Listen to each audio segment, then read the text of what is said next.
Video में आगे बढ़ने से पहले एक रिक्वेस्ट है, हमारे ये और दो भी चैनल्स है तो इन दोनों चैनल को भी प्लीज़ सब्सक्राइब कर देना। इन दोनों चैनल के ऊपर भी डेली मैं आप लोगों के लिए वीडियो पोस्ट करता रहता हूँ। तो इन दोनों चैनल का जो लिंक है इस वीडियो के डिस्क्रिप्शन में आप लोगों को मिल जाएगा, तो प्लीज़ ये दोनों चैनल भी सब्सक्राइब कर देना। तो चलिए आगे बढ़ते हैं हमारे आज के दिन के दूसरे वीडियो की तरफ। इसके पहले भी एक वीडियो हम पब्लिश कर चुके हैं, वो वीडियो अगर नहीं देखा तो चाहिए तो हमारे चैनल के वीडियो सेक्शन में जाकर उस वीडियो को आप देख सकते हो। तो देखिए, एक बहुत ही बड़ी खबर यहाँ पर अभी के टाइम पे निकल कर आ रही है कि हमारे देश ने, इंडिया ने अपना जो ऑयल का स्ट्रेटेजी है, जो मिडल ईस्ट का अभी क्राइसिस चल रहा है उसके वजह से अपनी ऑयल का इंपोर्टिंग का स्ट्रेटेजी में बहुत ज्यादा इंपॉर्टेंट चेंजेस यहाँ पर कर दिया है। तो एक्चुअली हुआ क्या है, अपडेट क्या है, खबर क्या है, इसको जरा यहाँ पर हम समझ लेते हैं। तो देखिए, जो भी सप्लाई का डिसरप्शन मिडल ईस्ट में हमको जो देखने को मिल रहा है, तो कहीं ना कहीं इंडियन रिफाइनरीज जो है उन्होंने बहुत ज्यादा जो कच्चा तेल है अब किसी और जगह से यहाँ पर खरीदने का फैसला ले लिया है।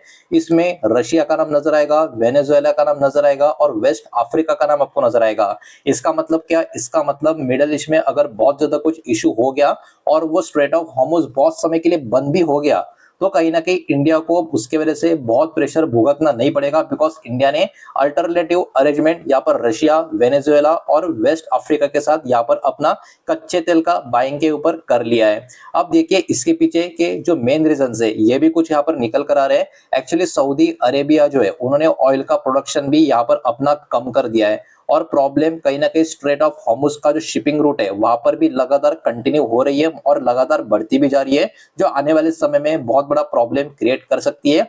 और ओवरऑल ग्लोबल लेवल पे जो कच्चे तेल का सप्लाई है वो भी कहीं ना कहीं बहुत टाइटर होता जा रहा है। तो इसलिए इंडिया ने जितना जल्दी हो सकता है उतना जल्दी इसके ऊपर जो एक फैसला लेने का तय किया था, वही अभी यहाँ पर एग्जीक्यूट होता हुआ हमको देखने को मिल रहा है।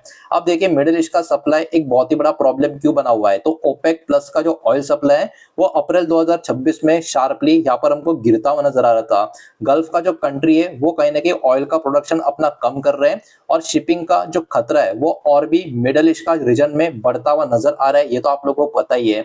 इसके वजह से ऑयल का प्राइस जो है अभी के टाइम पे बहुत ज्यादा ग्लोबल लेवल पर वॉलेटिलिटी आपको शो करता हुआ नजर आएगा। और आईईए का जो डेटा है वो भी यहाँ पर यही इंडिकेट कर रहा है कि ओपेक प्लस का जो कच्चा तेल का जो सप्लाई है वो भी 8.3 लाख बैरल पर डे के हिसाब से ड्रॉप होता हुआ देखने को मिल रहा है।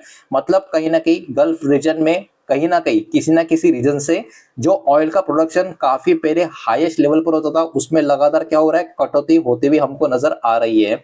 ब्रेंट क्रूड का एवरेज प्राइस भी $120 पर बैरल के हिसाब से अप्रैल 2026 में हमको यहाँ पर देखने को मिल रहा था। तो इसी की वजह से इंडिया को कहीं ना कहीं बहुत बड़ा स्टेप लेना ही था, जो अभी के टाइम इंडिया ने यहाँ पर ले लिया है। अब इसमें एक और काफी बड़ी बात ये भी आपको देखने को मिलेगी, इसमें रशिया हमारा सबसे बड़ा सप्लायर के रूप में आपको देखने को मिलेगा। इंडिया ने रशियन ऑयल का इंपोर्ट अपना अब और भी इंक्रीज कर दिया है। इंडिया ने इंपोर्ट करने का बात करें तो रिकॉर्ड वॉल्यूम पे ईएसपीओ कच्चा तेल आप रशिया से यहाँ पर इंपोर्ट करते हुए नजर आएंगे और इंपोर्ट का जो लेवल है पर डे के हिसाब से 3.1 लाख बैरल के हिसाब से आपको नजर आएगा। तो कहीं ना कहीं रशिया के साथ हम रिकॉर्ड लेवल पर अभी के टाइम पे कच्चा तेल या ऑयल आप बोल सकते हो खरीदने का हम देख रहे हैं, मतलब इंपोर्ट कर रहे हैं। अब इंडिया रशिया से ऑयल क्यों इतना बाय कर रहा है, क्यों इतना हाई लेवल पे बाय कर रहा है, तो देखिए वही बात है, सऊदी अरेबिया सप्लाई अभी के टाइम पे बहुत ही लेस करते हुए आपको नजर आएगी और रशिया का जो क्रूड है वो काफी बढ़िया कॉम्पिटेटिव प्राइसिंग में आपको देखने को मिलेगा, बिकॉज अमेरिका का सैंक्शन भी इनके ऊपर लगा हुआ है। तो ये भी अट्रैक्ट कर रहा है बहुत सारे कंट्रीज को एक अच्छे प्राइस पे कच्चा तेल देने के लिए, जो कहीं ना कहीं हमारे लिए अभी के टाइम पे काफी अच्छी बात निकल कर आ रही है। इंडिया की जो रिफाइनर्स है उनको ऑलरेडी एक्सपीरियंस है कि किस तरीके से रशिया का जो तेल है उसको प्रोसेस करना है, तो ये हमारे लिए कोई बहुत बड़ा एक चैलेंज भी नहीं होगा। तो ये कहीं ना कहीं हमारे कंपनी के लिए भी बहुत बड़ी और अच्छी बात यहाँ पर हमको देखने को मिल रही है, जिसके कारण बाजार के कुछ कंपनियां, कुछ शेयर से उनको इसका बेनिफिट मिल सकता है। लेकिन जो भी नाम मैं आपको बता रहा हूँ वो सिर्फ इन्फॉर्मेशन पर्पस के हिसाब से बता रहा हूँ, ये बाय सेल का रिकमेंडेशन, इन्वेस्टमेंट का एडवाइस नहीं है। ये बात भी यहाँ पर आप ध्यान में रखना। इसमें Reliance industries, IOC, BPCL, HPCL, इनका नाम यहाँ पर आपको देखने को मिल रहा है। अब ऐसा नहीं कि हम सिर्फ और सिर्फ रशिया के ऊपर ही फोकस कर रहे हैं, अच्छी पार्टनरशिप दोनों कंट्री के बीच में, तो उनके साथ ही बहुत ज्यादा यहाँ पर बाइंग कर रहे हैं, तो ऐसा नहीं है। वेनेजुएला का जो ऑयल का इंपोर्ट है उनके साथ भी हमारा जो अभी के टाइम ट्रेड है काफी ज्यादा इंक्रीज होता हुआ आपको नजर आएगा, बिकॉज ऑयल शिपमेंट में एक बहुत ही बड़ा जंप वेनेजुएला के साथ देखने को मिल रहा है और ये मजबूती से अप्रैल महीने में बढ़ता हुआ हमको देखने को मिला है। इंपोर्ट कितना इंक्रीज हुआ आप देख सकते हो, 3.42 लाख बैरल पर डे के हिसाब से around 3.74 lakh barrel per day के हिसाब से अब इंक्रीज होता हुआ देखने को मिल रहा है। तो बैरल के हिसाब से कहीं ना कहीं ओवरऑल हमारा जो ट्रेड है वेनेजुएला के साथ ऑयल इंपोर्ट का, वो भी कहीं ना कहीं अब और भी बढ़ता हुआ नजर आ रहा है। अब देखिए ये वेनेजुएला भी इतना इंपॉर्टेंट क्यों बना है, तो आपको पता होगा अमेरिका का सैंक्शन कहीं ना कहीं इसके वजह से हल्का सा स्लाइटली आप बोल सकते हो रिलैक्स होता हुआ आपको इनके ऊपर नजर आएगा। और भी ज्यादा ग्लोबल ट्रेडर यहाँ पर वेनेजुएलन ऑयल का जो है उसको बाय करते हुए अभी के टाइम पे आपको देखने को मिलेंगे। और ट्रंप ने भी कहा था कि वेनेजुएला से अगर आप ऑयल खरीदोगे तो कुछ ना कुछ बेनिफिट भी वहां पर देने की पूरी कोशिश की जाएगी। अब देखिए इंडिया का जो रिफाइनरीज है उसमें भी कहीं ना कहीं कच्चा तेल जो वजन वाला होता है, हेवी होता है, उसको भी इफिशिएंट तरीके से हम प्रोसेस कर सकते हैं। तो वेनेजुएला का ऑयल खरीदना भी हमारे लिए कोई बहुत बड़ी मुश्किलें पैदा करने वाली बात नहीं होगी। तो इसी के वजह से रशिया के साथ साथ वेनेजुएला का भी बहुत ही बड़ा ऑयल का इंपोर्ट अभी के टाइम पे हम यहाँ पर करते हुए नजर आ रहे हैं।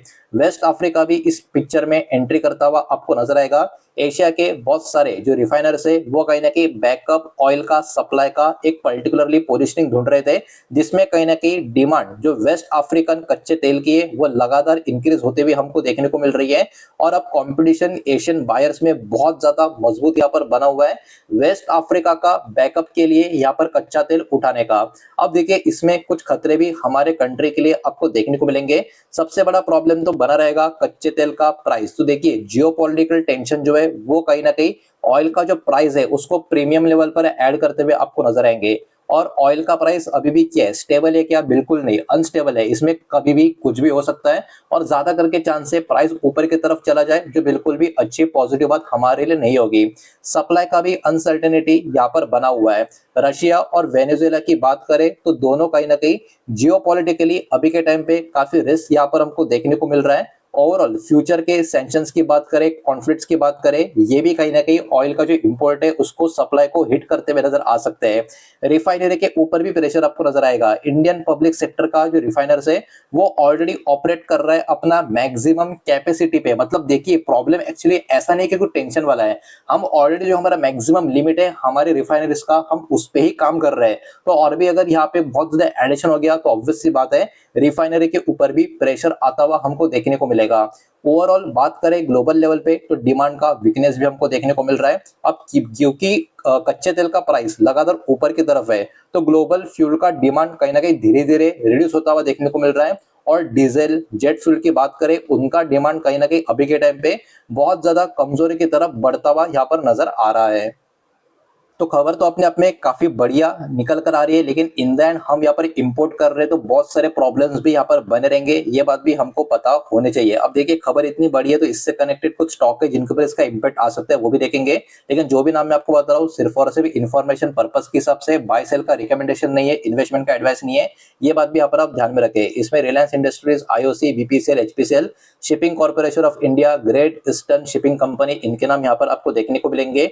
और भी नाम है लेकिन वो दिखाने से पहले वीडियो को प्लीज लाइक कर देना, वीडियो को शेयर भी कर देना। पहली बार चैनल पे आ चुके हो तो चैनल को भी सब्सक्राइब जरूर कर देना।